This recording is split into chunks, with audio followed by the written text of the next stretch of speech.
I want you to get out of this fill in the blank series an edge. I want you to be able to figure out who you are and how you got to be who you are, where you are. I'm going to ask you to move your position from being right to being happy. And you know what? That might just stick. There's a common theme to what I've been saying, and that is I'm being selfish on your behalf.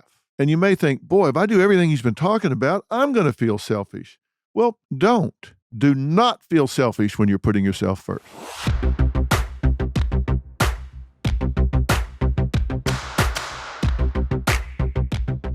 Okay, you just heard a recap of Living by Design Part 1, so it stands to reason this is Part 2. And obviously, I'm talking to you about you, and we are going to talk about some really fun things today that are going to change your life. That's my goal. I hope it's your goal as well. Remember, as we were finishing last time, I was talking about the fact that I wanted you to know who you were and how you got to be there. Now, let me take that one step further, because once you're there and you are who you are, let me be real clear. Everybody has a way of being in this world. You do, I do, the guy next to you does, the woman at the store does, the woman you work with does. Everybody has a way of being in this world. And everybody's a little different. It's true, we are like snowflakes. Everybody's different. And everybody makes a statement. I do a lot of speeches around the country, a lot of live presentations, and it's the same thing when I'm doing Dr. Phil. I always like to look at the audience and kind of see who I'm talking to. You know, it's really interesting because people present really differently. Even though it might be a weekend speech or seminar I'm doing at a resort, here'll come this guy, he's all buttoned up, he's got on a sport coat and a tie, and he's got a nice haircut. I mean, he's coming in and he's got all this on saying, hey, I'm credible. Look at the way I'm dressed. Then I'll look over to the right and there's a guy over there that looks like he woke up 5 minutes before he got there, dove in the laundry basket, jumped out, everything is wrinkled, barely dressed, and says, hey, here I am. I'm laid back. Let's go see the bald guy. Make completely different statements. How about you? What is the statement you make? Look in the mirror and ask yourself, what do you communicate just by the way you present? Some people come in a room like a house afire. They blow through the double doors, knock them back into the wall. They come in making noise like a whirling dervish. They're the center of attention. They're just right in the middle of everything. Other people, they just drift in like a cool breeze, and they're just over by the side, standing against the wall, taking everything in. Is one way right and the other way wrong? No.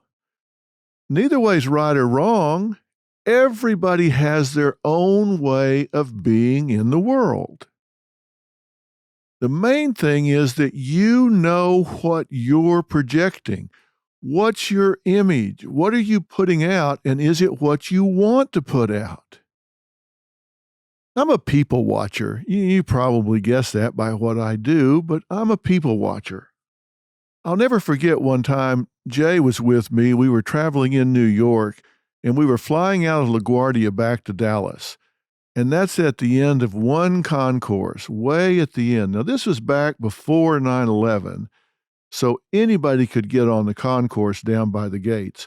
And as usual on a Friday night, everything is delayed. It's snowing outside. This is stacked up. And I swear to God, you look on this concourse, it looks like the bar scene in Star Wars.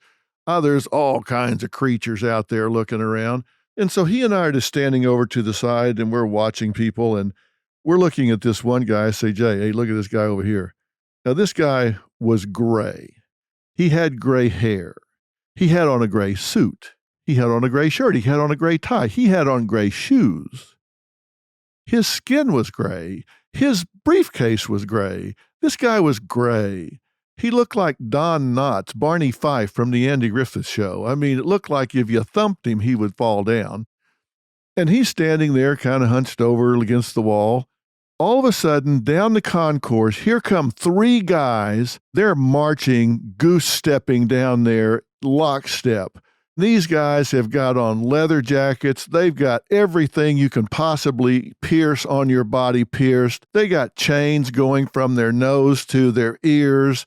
They got tattoos everywhere. They got mohawks. I mean, their heads are tattooed. They're communicating, hey, we are bad dudes. They're stomping down, pushing people out of the way. And what happens? They catch Barney looking. They catch old Mr. Gray looking at him, and they turn on him. They're twice his size. They whirl on him, and they go over there and say, what are you looking at?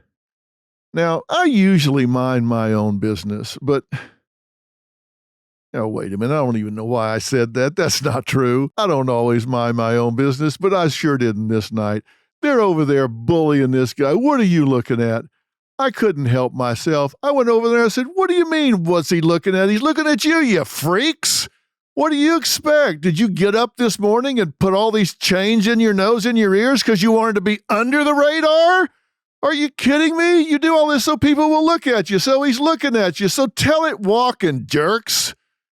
Now, about that time, I hear on the intercom, code 7 on the concourse, code 7 on, and Jay comes over and said, Dad, they're paging you again. Like, oh God, here comes security. But look, here's the point. If you make a statement, own it.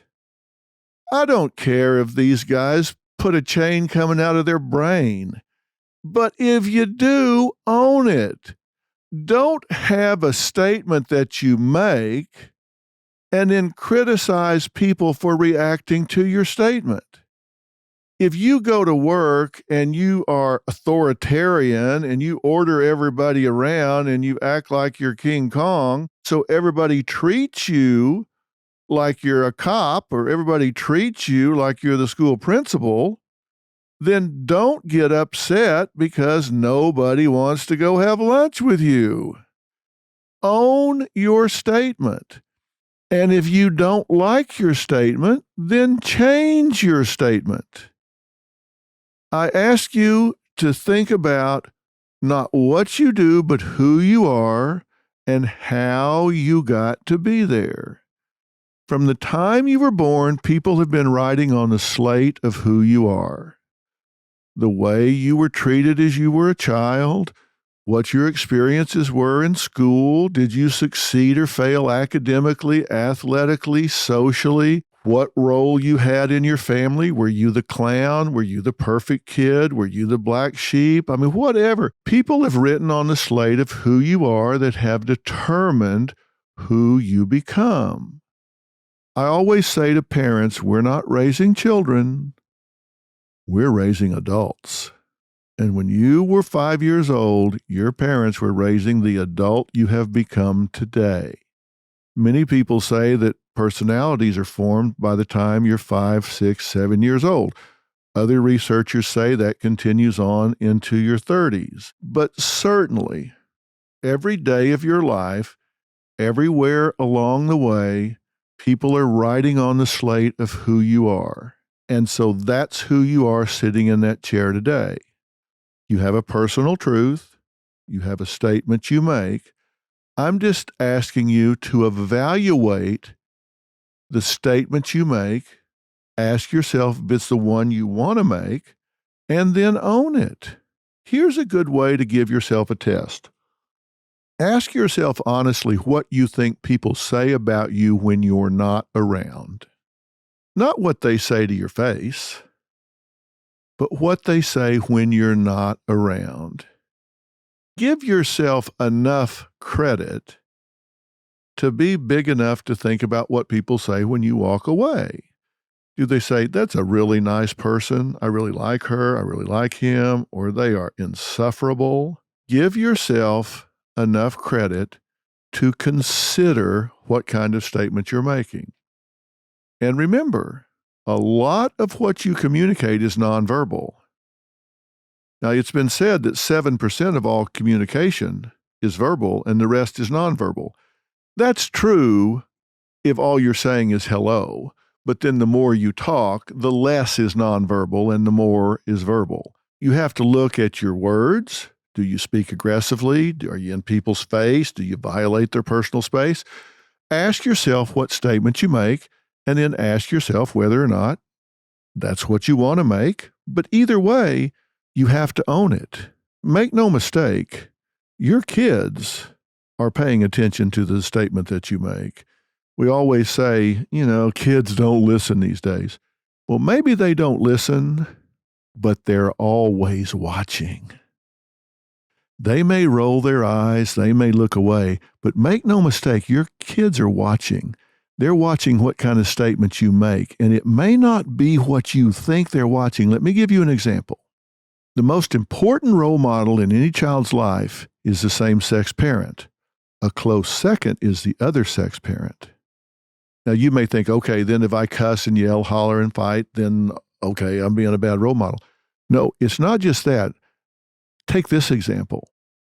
Let's say you go to work every day, and every day you come home, and you're moaning and groaning and saying, oh my God, I'm so tired. I hate that job. What are you communicating to your kids?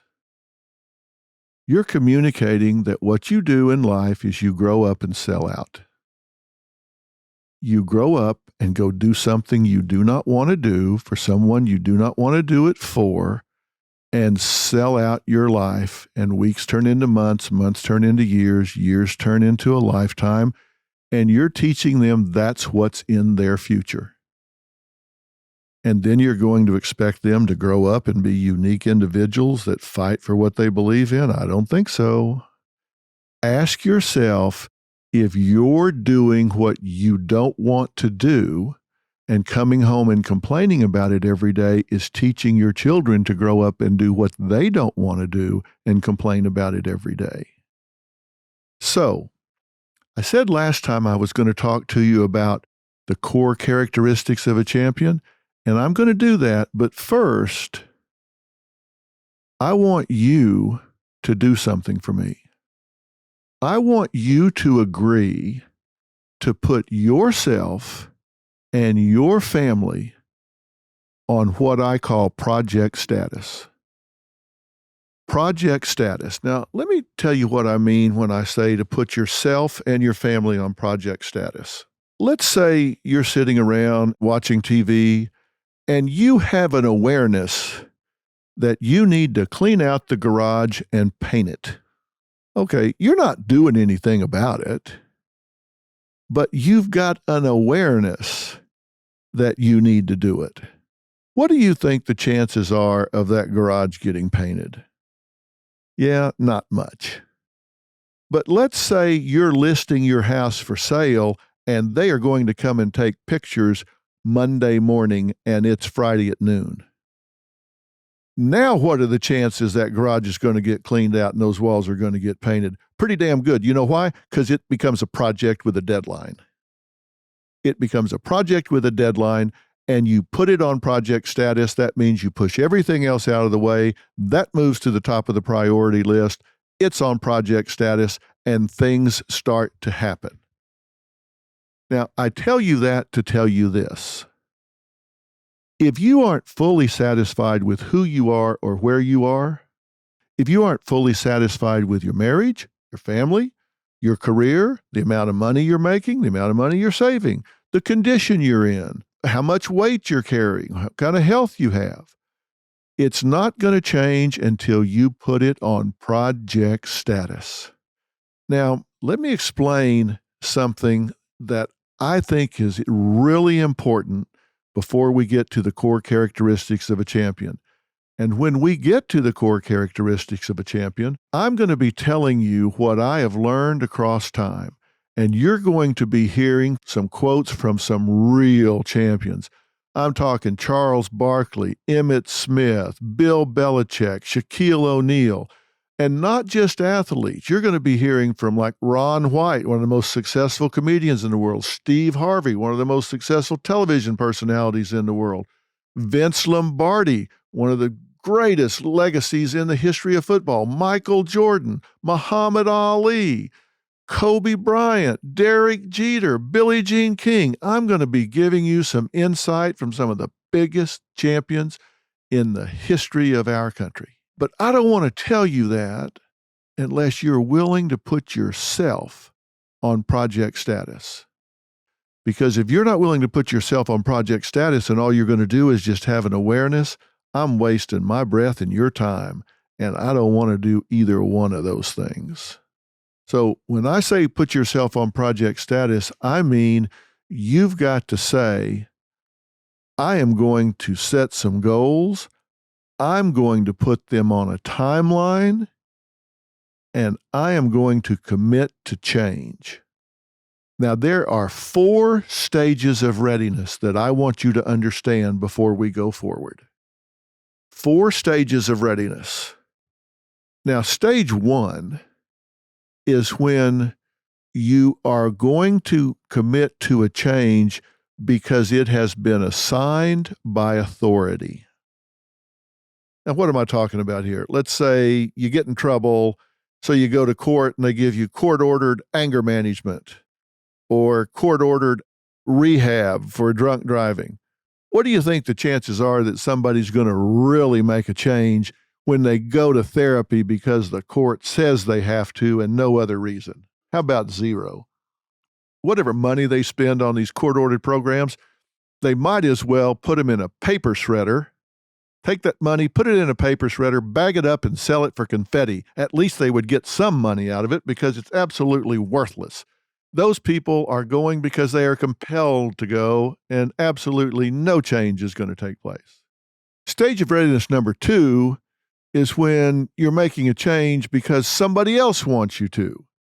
You don't really want to, but your wife or your husband or your parents, your friends, they want you to do it, so you do it just to please them. You do it just to get them off your back. You don't really believe it, you don't really want it, but hey, if it shuts them up, fine. I'll do it. Again, what's the chance of meaningful change? Slightly more than making confetti, but not much. Readiness for change, stage number 3, is when you intellectually know that you need to do it.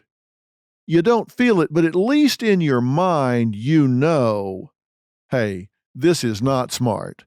Smoking kills you. I know that. I need to stop. In my mind, I know it. I don't feel it. I want to keep smoking. I want to keep drinking. I want to keep doing whatever I'm doing. But at least in my mind, I know it's not smart. I'm not really emotionally there, but at least I'm smart enough to know that what I'm doing is not right. Now, sometimes intellect will take over and you'll white knuckle and power yourself through, so there's some chance for change. But real change happens in stage number 4. Stage number 4 is when mentally and emotionally you are ready for change. Stage 4 is when you can look yourself in the mirror and say, I will not take this from myself another minute, of another hour, of another day. I don't care how scary it is on the other side. I will face that fear instead of take this from myself for another second. I am sick to death of this. I'm going to throw up if I do this another day. I'm not taking this from myself. I am going to change. That's when you put yourself on project status. That's when you take what I'm getting ready to tell you. That's when you make the most of it. That's when you make a change. Not before. So you have some work to do if you're going to maximize what I'm getting ready to tell you. I want you to put yourself and or your family, whatever your focus is, on project status. I do not want you sitting on the couch having an awareness that you need to change. I don't want to talk to people that have an awareness that they need to change. I want to talk to people that put themselves or their families on project status. Now, if you want to have a phenomenal family, you've got to create some factors, and I'm going to list those for you on the website. Number 1, you got to have a nurturing and accepting family system.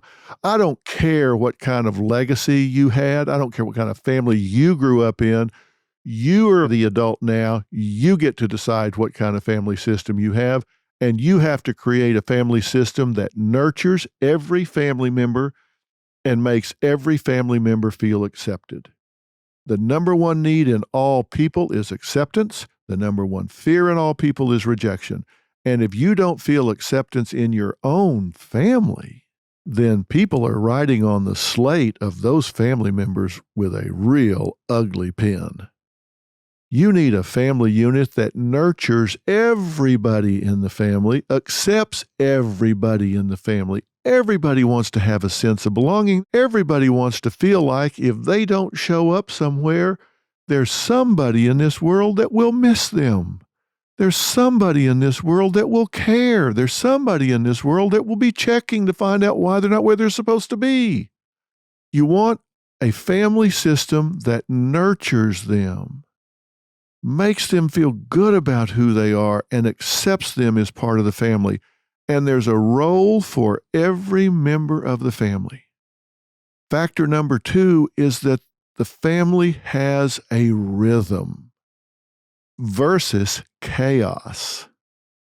And by rhythm, I mean there's a pattern to the family. It's predictable.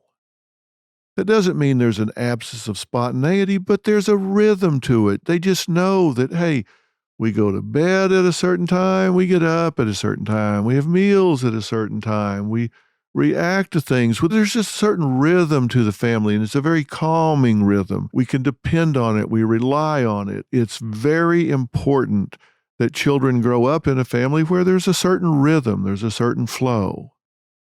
Factor number 3, there are active communications.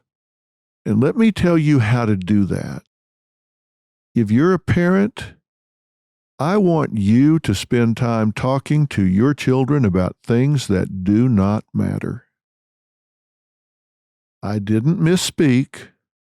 I said, I want you to spend time talking to your children about things that do not matter. Why? Because it's great practice for when you need to talk to them about things that do matter. You ever watch these hospital shows on TV? What's the first thing they say when they roll somebody into the ER? Start an IV with Ringer's lactate. Did you ever wonder what that was? It's sugar water. It has absolutely nothing in it. There are no antibiotics. There's no pain medication. There's nothing in it. What are they doing? They're getting an open vein. So when they figure out what they do need, there's an open vein so they can easily flow into it what the patient needs.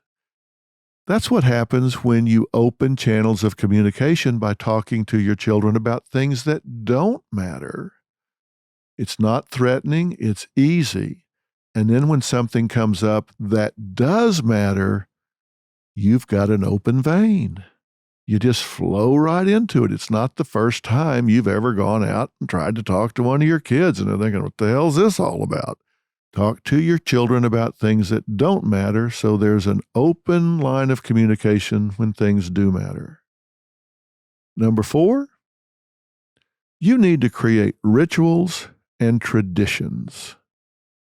And these are things that have to do with birthdays, Thanksgiving, Christmas, bedtime rituals, things that your children will remember 30 and 40 years from now.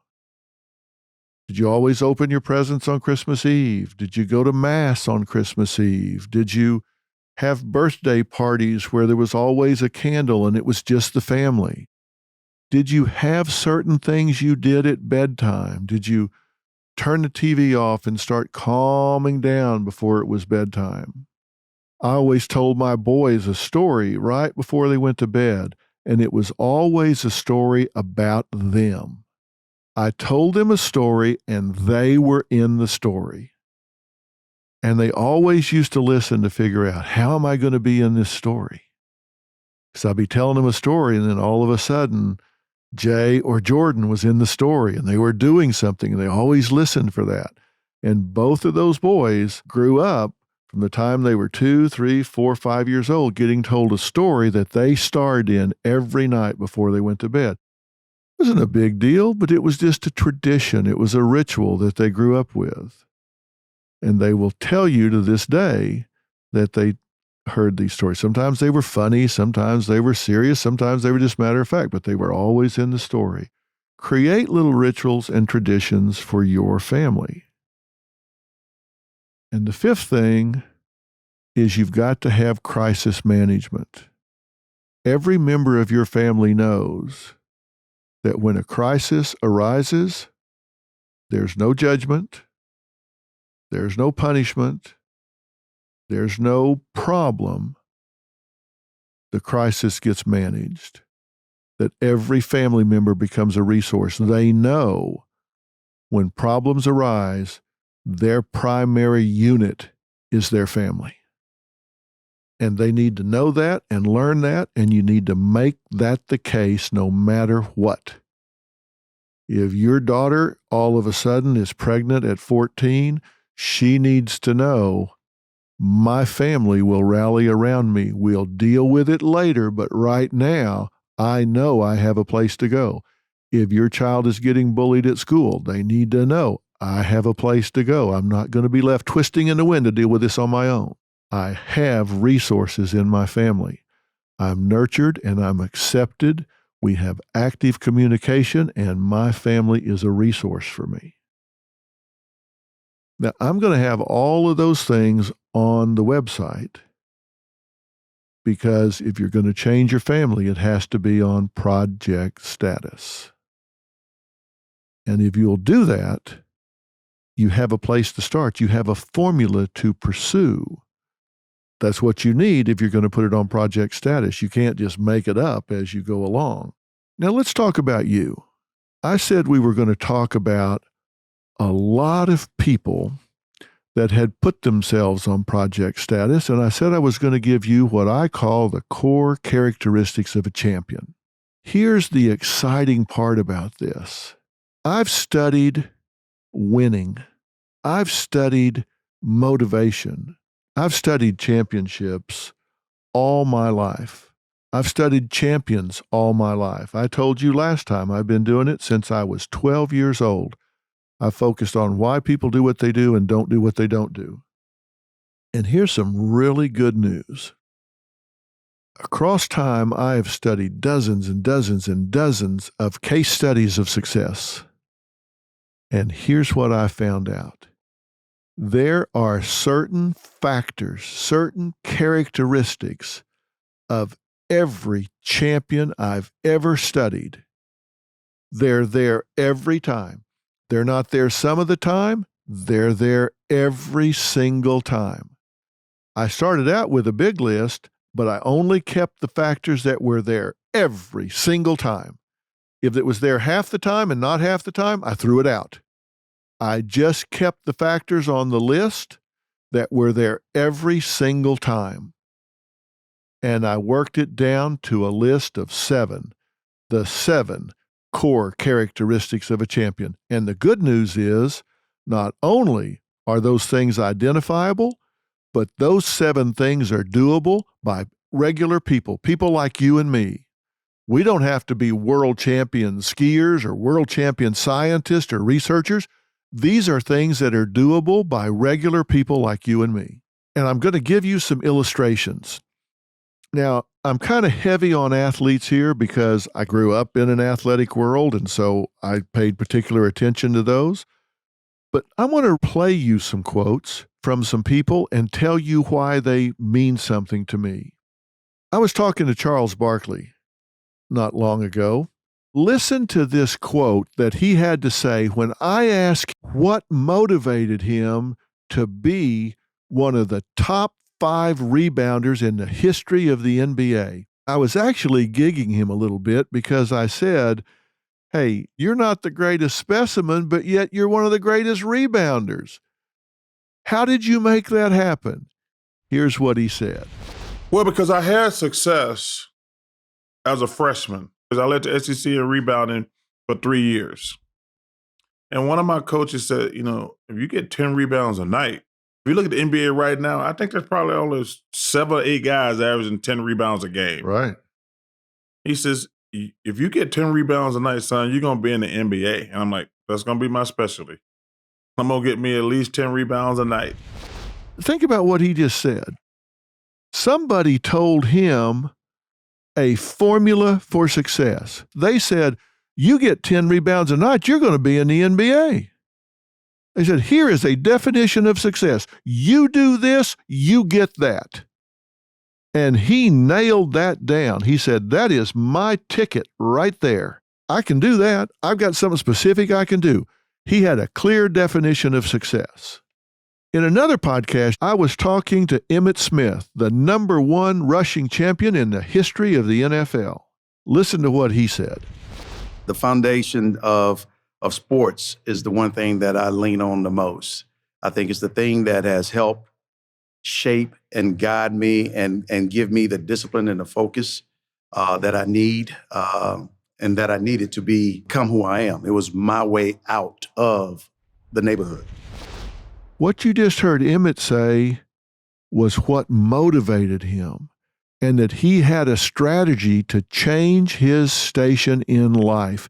He put his station in life on project status. He had himself a strategy for getting out. He knew, I don't want to spend the rest of my life in the projects. I want out. So he had a strategy, and he knew what it was. Here's another quote from Emmitt. I do believe to whom much is given, much is required right now. They're coming to watch somebody perform, and somebody perform well. And so to me, I started taking on this mantra, like the larger the crowd, the more I wanted to perform. I wanted to give them what they came to see. And so I wanted my talent to stand out on that football field like no other. I wanted people to walk away and say, man, I just think I just saw something very, very special.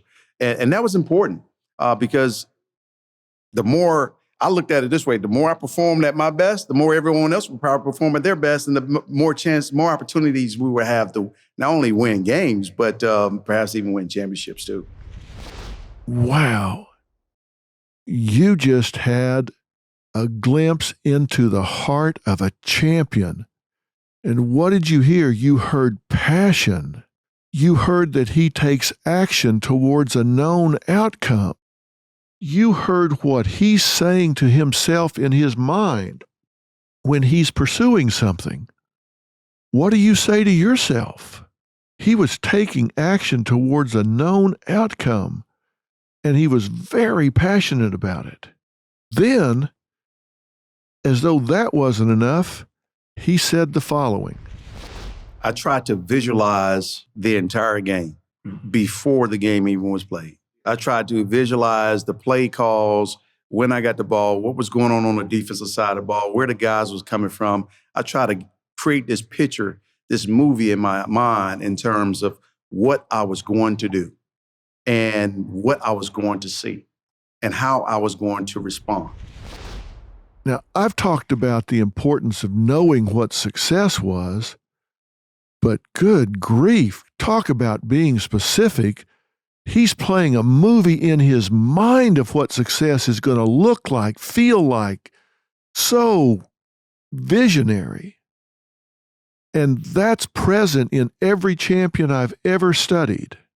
Never, ever did he shy from the challenge. Listen to this.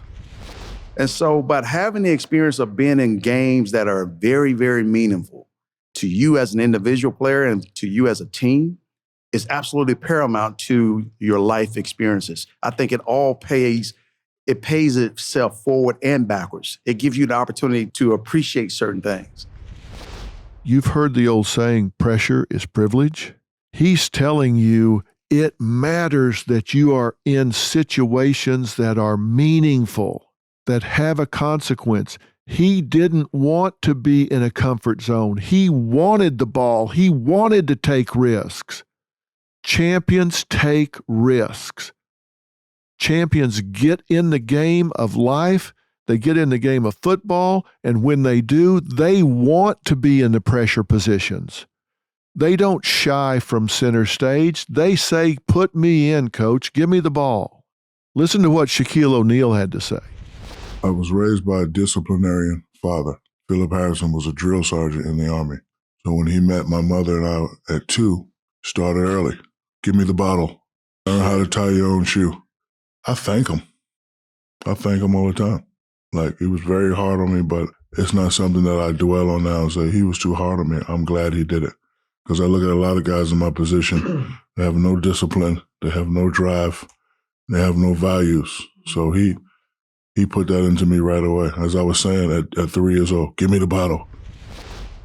You hear what he's saying? This isn't about being lazy. This is about requiring the most out of yourself. This isn't about a comfort zone. This is saying, I didn't want the easy road. I wanted the demanding road. I wanted to require a lot out of myself. I put myself on project status. My father put me on project status, and I didn't buck it. I embraced it. And now, when I got into the league, I realized I had an edge on everybody else. You know, I talked to you at the beginning of part 1 and said, I wanted you to be someone that got it. What did I want you to get? I wanted you to have an edge on the rest of the world. This was Shaq's edge. He was disciplined from a very early age. He required a lot of himself. Champions do that. They don't look for the cushy road. They don't look for the easy way out. And what motivated him? Listen to what he says about motivation. Because that number was a factor. I grew up with nothing. And being the oldest boy and the toughest minded boy, there's a lot of times I didn't get anything. Yeah. But, you know, you always got to take care of the younger sisters. You always got to take care of. So when I'm like $5 million a year, I can get them a house. I can get, like, I was just, that's it's a factor for me. I'm not an engineer. I can't be like, oh, I can, if I write this essay, I can get an engineer. That's not a factor for me. So when I see the $5 million that could change everybody's lives, that's a motivating factor for me. So I had to jump on that chance. Did you hear that? Jump on that chance. The universe rewards action. He saw something he wanted. He saw a guy make $5 million, and he said, I can do that. I'm going to seize the moment. If that guy's getting $5 million for what he's doing, I can get $5 million for what I'm doing. I'm going to get out there and get mine. I'm going to take action. I'm not going to sit in a comfort zone. I'm not going to have a damaged personal truth and say that's for him, not for me. I'm claiming it. You generate the results in life you believe you deserve. He believed he deserved that $5 million. That wasn't for somebody else. That was for him. Like, he always used to like do like little weird stuff like that just to keep me pumped up. Yeah. So you play the game in your mind. Yes. You have these internal motivations. Yes. You're not taking my mother's house ever. Everybody's driven by something. And as you watch Shaq play basketball all these years, did you have any idea that when he's ripping the rim off the backboard, when he's pushing people out of the way going down the line, that what was in his mind and heart is, I'm going to get that ball, I'm going to put it in the hoop because I'm going to keep my job, because if I lose my job, you're going to take my mama's house away, and you're not taking my mama's house away. That's what motivated him. How about you? What motivates you? And then he told me something beyond profound. I'm like, damn, Jerry West, I'm that great. I can have my name on. I know I was good, but shit, we still had Mike, Barkley, Ewing. Like, we still had guys that were, like, I'll never be that good. But, you know, when you get somebody like that to believe in you, it turns up another notch. You remember me talking about personal truth and internal dialogue? He began to put a nucleus of people around him that believed in him. And that meant something to him. Even Shaquille O'Neal, we look at Shaquille O'Neal and say he is basketball. He's like a house with a ball in his hand. But he says, no, it meant the world to me that someone like Jerry West believed that I was special. Let's get away from sports for a minute. Ron White's one of my best friends. A lot of people have said, what?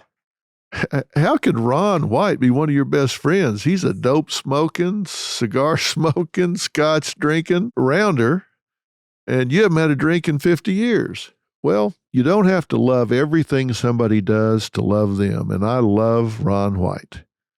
He is a good man. He's a good father with a good heart. Do I like that he smokes dope and gets drunk too often? No, and I tell him every chance I get. But he doesn't listen. I still love him. And he's one of the hardest working people I have ever met. This guy makes millions of dollars filling up arenas, and he does 200 nights a year.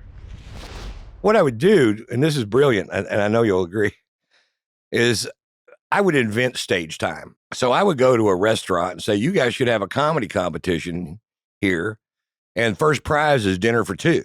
Then I would only tell comics that I knew I was funnier than because I needed that dinner for two. Yeah. So I wanted to win, so I wouldn't invite anybody that was any good. It would all be really crummy comics and me, who was a little less crummier than those guys are, just to get a meal. Now, he puts a joke into everything, but listen to the initiative he's talking about. This wasn't a comedy club. He would go into a restaurant and say, you need a comedy act here. He had the initiative, the motivation, the passion to create a place to be. I asked him about that, and he said this. My only goal is to make you laugh as hard as you can physically laugh for as long as I'm on stage. That's my goal. It's not that you walk away smarter, because you certainly won't. Obviously, what I want you to do is walk away with your face hurting. That's a definition of success. He knows what his lane is. He knows what he's good at, and he passionately pursues it. He's defined success very specifically, and he's taking action in that area. He's not trying to be all things to all people. He has decided, this is who I am. This is what I'm good at. This is what I'm pursuing, and I'm going to be the best there is at what I do. What is that for you? What is your special skill? What is it that you do better than anybody else? What is it that is uniquely you that you can put on project status to improve in the next 12 months and make a quantum leap forward? And are you willing to do what you need to do it? You don't leap tall buildings in a single bound. You do it a step at a time. I'll do 3 sets a night when I'm in town. I'll do the Improv Laugh Factory Comedy Store, and sometimes I'll do 3 sets at the Comedy Store. So sometimes it's 5 sets a night. He's talking about when he's not doing a city. He's talking about when he has time off. He'll be home and go to a comedy club down the street for no money and do 3, 4, 5 sets a night just to hone his skill. So if I want to stay really, really sharp on stage, I do a lot of sets. I still do 110 cities a year in big venues, and then another, 10 or 12 sets a week. Steve Harvey is another amazingly talented comedian, actor, talk show host, MC, producer. He said something that was really interesting and showed so much the heart of a champion. You know what, man? Because I think we cut from the same type of cloth. You said something to me a long time ago. You said, you blowing out my candle ain't gonna make yours brighter. And I've used that so many times, and I've always given you credit for sharing that with me. And that's what a lot of people think, man. A lot of people think that if you blow somebody else up, that makes you less, or if you lessen somebody, that blows you up. No, man. Your candle flicker is your candle flicker. What he's talking about there is you don't get ahead by putting other people down. You get ahead by being the best you can. This is a guy that hoed rows of corn in a field when he was 11 years old.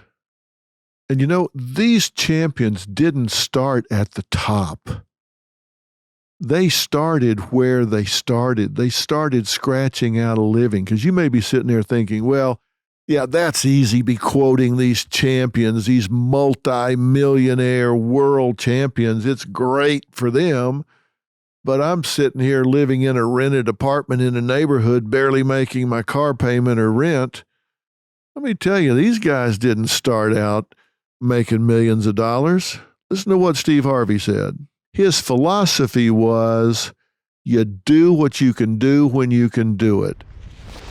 Don't turn down no gigs. Take them wherever. He said, look, man, this business right here, what good is it you to sit at home? Because there's no school for comedy. There is nothing you can go do to become a comedian. You have to be born this way. So the only school for comedy is the stage. You have to go there as many times as you can. He says, so if somebody offer you 125 for the week and you've been getting 250, you're not going to go get the 125? So you're going to sit at the house and get 0? Or you going to go to school and get 125? He said, man, they paying you to learn the craft. Never forget that. And that was it. I took every gig. I didn't care what it paid. If I was off, I took the gig. That was the greatest advice he told me. That hustle has remained in me since then. Now, he's talking about what Sinbad, another great comedian, told him. Hustle, hustle, hustle. Don't pass up any gig. Take action towards a known outcome. And it's not going to be a success-only journey. You know, I read one time where Michael Jordan said, I've missed more than 9,000 shots in my career. I've lost almost 300 games. 26 times I've been trusted to take the game-winning shot and missed. I've failed over and over and over again in my life, and that is why I succeed. This is not a success-only journey. This is something where you've got to fight your way every step of the way. Billie Jean King, greatest women's tennis player of her era, maybe of all time, said, a champion is afraid of losing. Everyone else is afraid of winning. Now, what do you think she means by that? She means people live in a comfort zone, and it takes guts to win. Because why? People have a damaged personal truth, and they think, I don't deserve to win, and when it gets down to it, they'll find a way to lose. They'll choke. They'll find a reason. Do you do that? Do you come in second? Do you fall short? Because in your heart of hearts, you don't really believe you're a winner. You don't really believe you're a champion. A wise man once said the difference between winners and losers is that winners do things losers do not want to do.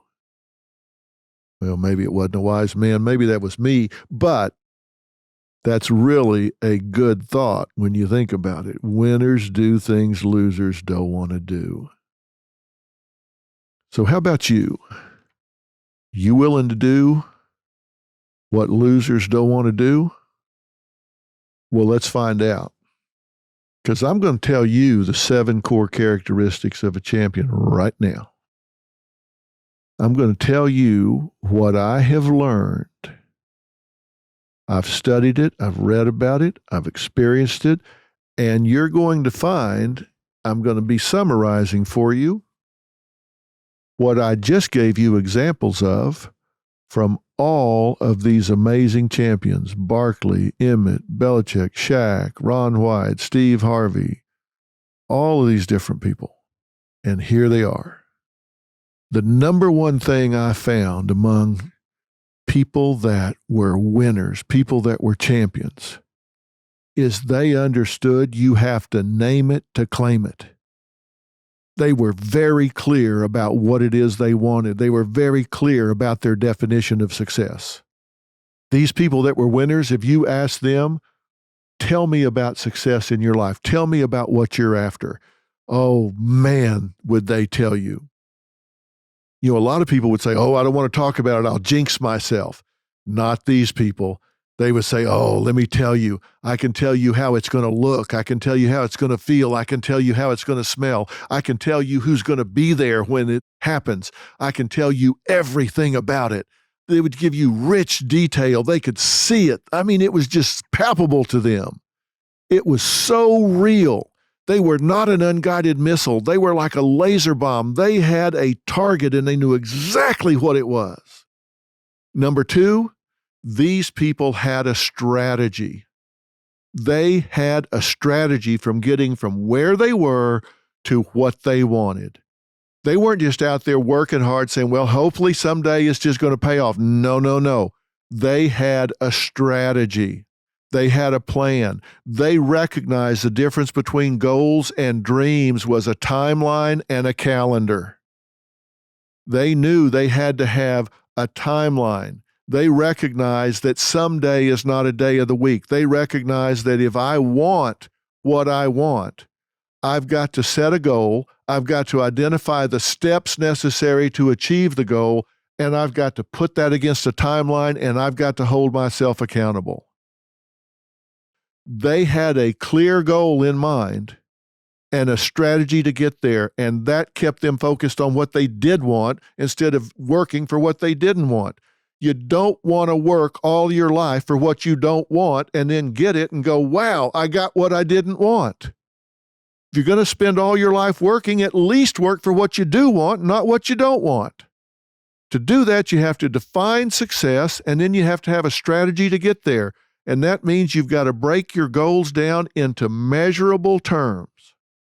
Third, these people recognize that the road to hell is paved with good intentions. But the universe rewards actions. These weren't people that sat around with good intentions. These were people that put verbs in their sentences. They powered up towards a known outcome. They behaved their way to success. They did it until. They didn't work on it for a day or a week or a month or a year. They did it until. There was no quit in these people. They never stopped. They were relentless. They did not stop until they got what they want. The universe rewards action, not intention. They took power from action. They moved towards their goal. The difference between winners and losers is winners do things losers don't want to do, and that means taking action and never quitting until you get what you want. Fourth, these people did not live in a comfort zone. They did not live in a comfort zone. They were willing to take risks. They were not the kind of person that would keep one foot on the dock and one foot on the boat and do the splits because they were afraid to leave land. They were willing to take the risk to go out to sea. They weren't reckless, but they didn't live in a comfort zone. And you know what the number one risk is that people take? You know what scares people the most? It's that if they succeed, then people are going to expect them to maintain it. Think about it. Let's say you're working in a job and you're making $75,000 a year and it's sales, and all of a sudden you jump up and you make $100,000. Well, isn't everyone going to expect you to do that again or better the next year? You damn right they are. And you know what you're going to do? You're going to adjust your lifestyle. You're going to start living at $100,000 a year level. You're going to get a $100,000 a year house, $100,000 a year car. You're going to get $100,000 a year friends. And there's going to be lots of pressure to maintain that. That worries people. It's much easier to just stay where you are, stay where it's comfortable. Not these people, not the people I've studied that were champions. The people I studied that were champions were willing to take the risk. They were willing to get out of the comfort zone. They were willing to risk what they had to get what they wanted. Number 5, there was an interesting quality about these people. They dealt with reality. These were not people that would kid themselves. These were people that dealt with reality. These are people that if they were in a bad relationship, they admitted it. They were in a bad marriage, they said so. And interestingly enough, they did not have an uncommonly high divorce rate. Why? Because if they had a problem, they acknowledged it and they worked the problem. But they dealt with reality. They weren't in denial. If they were pursuing something and it was flawed, they acknowledged the flaws, they fixed them, or they made a course correction. They dealt with reality. They did not lie to themselves. They did not kid themselves. They did not go down some fantasy trail, some get-rich-quick scheme. They were honest with themselves and everyone around them. And the last two I'm going to talk about together because they go together. Number 6 is nucleus. Not one single success story that I studied was a Lone Ranger. Every single one of them surrounded themselves with people that wanted them to succeed. They surrounded themselves with people that were like-minded, that shared their passion, and wanted them to do well. They wanted them to get what they were after. They wanted them to succeed. And they went along for the ride because they were part of the journey. They were part of the success. they got to reap the benefits as well. How about you? Do you have toxic people in your life? Do you have people in your circle that do not want you to do well? Do you have toxic people in your life that are depressed, anxious, on drugs, messed up? They're not pulling all in the same direction as you, but you let them hang around and contaminate your environment, your mind, your efforts, your world. If you are, get rid of them. The only thing worse than being in a bad relationship for a year is being in a bad relationship for a year and 1 day. If you've got bad people in your life, hit the eject button and put them in your rearview mirror. Do not burn daylight. Get them out of your life. And the last characteristic that goes along with nucleus, because it is what bonds people together, is passion. Passion, excitement. You have to have passion in your life, and if you don't, you need to find something that you are passionate about. You know, it was interesting. My son Jay wrote a book called Life Strategies for Teens, and in preparation for that book, he talked to groups of teens. He talked to some groups that were on drugs, and he talked to some groups that were not on drugs. And there was one primary characteristic that differentiated the two groups. I was very surprised, as was he, at what that differentiating characteristic was. It was not moral compass or disciplinary parents. You know what it was? The kids that were on drugs, they were asked, "Why are you on drugs?" Their most common answer was, "I have no reason not to be. I have no reason not to be. And I want to be accepted." And the entry requirements for the drug culture is simply that I do drugs. I don't have to be clean. I don't have to be smart. Don't have to be short, tall, fat, skinny. Doesn't matter. All I got to do is do drugs. There are no entry requirements whatsoever. And I have no reason not to do drugs. I got nothing else going on. And when he asked the kids who were not on drugs why they weren't on drugs, he thought he would get an answer of some moral compass that steered them away from it. That was not the answer. The answer was greed. The answer was greed. They said, "I'm not on drugs because it does not fit my plan. I have something I want, and this does not get me closer to that goal." Whether it was they wanted a car, or they wanted to be on the football team or the debate team or go to college or whatever, and they just said, "Drugs does not get me what I want.